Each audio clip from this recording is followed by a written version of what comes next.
यार ये फ़ोन रख लेना जेब में और ये चाबी भी रख लो प्लीज़। ये लाइन मैं और मेरी दोस्त अक्सर अपने मेल फ्रेंड्स या उन सहेलियों से कहते रहते हैं जिनके पास बैग होता है। अब भाई हमारे जीन्स के पॉकेट्स इतने बड़े तो है नहीं कि उनमें सारा सामान आ जाए, तो हम क्या ही कहेंगे। महिलाओं के सेक्शन में जाकर एक दिन मैंने सभी जीन्स की जेबों की तलाशी ले डाली।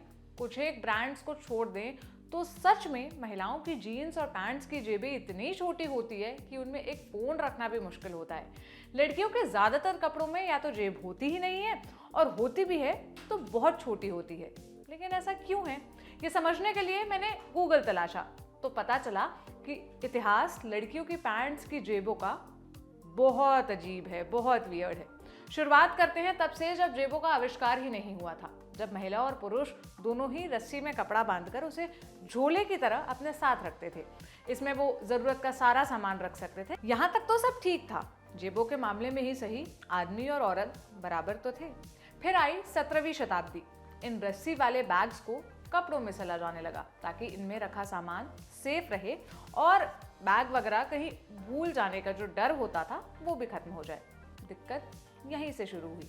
अब आदमियों की जेबों को तो कोट या शर्ट में सीधे सिल दिया जाता था, जैसे कि आज भी किया जाता है, लेकिन महिलाओं को अभी भी वही छोटा सा कपड़े का बैग रखना होता है जिसे वो एक रस्सी से अपने कमर पर बांधती और इसे पेटीकोट के अंदर रखती थी। इससे दिक्कत ये थी कि आदमी तो जेब में रखे सामान को आसानी से निकाल सकते थे, लेकिन महिलाएं सार्वजनिक रूप से सामान नहीं निकाल सकती थी क्योंकि उन्हें पूरा पेटीकोट उठाकर तब अंदर से सामान निकालना होता था। यहीं से शुरू हुई महिलाओं और पुरुषों के जेबों में असमानता। 1790 के दशक में महिलाओं के कपड़ों के फैशन में बदलाव हुए। शरीर से चिपके और हद से ज़्यादा टाइट कपड़ों का ज़माना आया तो फिर से जेबें गायब हो गई। जो ड्रेस आप फोटो में देख रहे हैं वैसी ड्रेसेस औरतों के लिए बनाए जाने लगे। ऐसी ड्रेसेस जिनमें जेब की जगह ही नहीं होती थी। यहाँ से पर्स रखने की शुरुआत हुई। अब महिलाओं के छोटे उनको ना छोटे से पर्स रखने पड़ते थे। इन्हें रेटिक्यूल कहा जाता था। ये इतने छोटे होते थे कि केवल रुमाल और कुछ सिक्के ही इनमें आ सकते थे। इनके छोटे होने के पीछे एक कारण ये था कि उस समय महिलाओं के पास समाज में कोई अधिकार नहीं थे। उन्हें पैसों के लिए पुरुषों पर निर्भर रहना पड़ता था। उस समय ऐसा माना जाता था कि महिलाएं तो रोटी चौका चूल्हा के लिए ही हैं, तो उनको जेबों की क्या ज़रूरत, इसलिए महिलाओं की जेबें गायब हो गई। फिर जैसे जैसे समय बीता पर्स एक स्टेटस सिंबल भी बन गए। फिर भी पर्स छोटे ही होते थे क्योंकि बड़े पर्स को पुरुष प्रधान समाज में गलत माना जाता था। बड़े पर्स रखने वाली महिला को जज किया जाता था कि ये काम करने के लिए घर से बाहर जाती है, घर नहीं संभालती, परिवार वालों का ध्यान नहीं रखती। 19वीं सदी के आखिरी कुछ सालों में महिलाओं ने विरोध करना शुरू कर दिया। आर्ट और डिज़ाइन की हिस्ट्री का लेखा जोखा रखने वाले लंदन के विक्टोरिया और अल्बर्ट म्यूजियम के अनुसार ये वो समय था जब लंदन में नेशनल ड्रेस सोसाइटी ने महिलाओं के कपड़ों को आरामदेह बनाने के लिए अभियान चलाए। इस सोसाइटी की एक मांग ये भी थी कि औरतों के कपड़ों में जेब सिला जाए। यह महिलाओं के ज़्यादा इंडिपेंडेंट उनको ज़्यादा इंडिपेंडेंट फील करवाएगा, महिलाओं के ज़्यादा इंडिपेंडेंट होने का सिंबल बनेगा।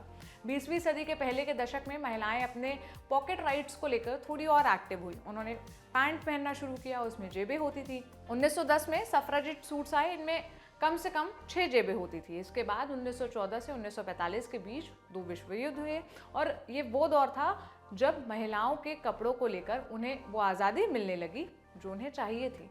महिलाओं के कपड़ों में जेब बनाई जाने लगी। अब तक की जानकारी सुनकर अगर आपको ये लग रहा है कि जेब के लिए औरतों की लड़ाई तो 100 साल पहले ही खत्म हो गई थी, तो आप गलत सोच रहे हैं। दूसरे विश्व युद्ध के बाद जंग पर गए पुरुष घर लौट आए, फिर वही राग शुरू हो गया कि महिलाओं के कपड़े पुरुष जैसे क्यों हैं, उन्हें पुरुष जैसे कपड़े नहीं पहनने चाहिए। इसी समय एक और बदलाव आया। औरतों के लिए ऐसे कपड़े बनाए जाने लगे जिनमें वो स्लिम दिख सके। इन कपड़ों में जेबों के लिए जगह नहीं होती थी और इसके साथ ही हैंडबैग के चलन भी आने लगे, तो जेबों की ज़रूरत भी समय के साथ साथ कम होने लगी। अब वर्तमान में आते हैं। 21वीं सदी में अब महिलाओं की जीन्स या कपड़ों में जो पॉकेट होती हैं या नहीं भी होती हैं, और अगर होती है तो इतनी छोटी होती है कि फ़ोन भी सही से नहीं रख सकते।